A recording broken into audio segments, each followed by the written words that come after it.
মোদিজি এবং দিদি, আপনাদেরকে আমি অনেক বুদ্ধিমান বলে জানতাম, কিন্তু আপনাদের প্রায় 7 কোটি ভোটারের মধ্যে 294 জন মানুষ খুঁজে পেলেন না,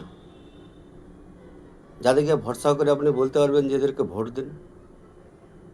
আপনারা নিজেরাই 294টা ক্যান্ডিডেট, মানে সব জায়গায় বলছেন আমরাই ক্যান্ডিডেট।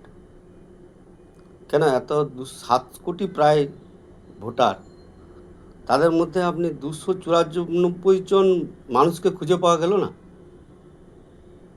আমি তো জানতাম আপনারা দুজনেই খুব বুদ্ধিমান, কিন্তু আমাদের কপাল, আমার ভাবনা মিলল না।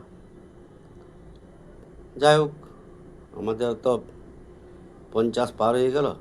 এর পরের প্রজন্ম সেরকম যদি নেতা পায়, বুদ্ধিমান নেতা, যে অন্তত ক্যান্ডিডেটগুলোকে ভালো দাঁড় করাতে পারবে। ধন্যবাদ, আর কিছু বলার নাই।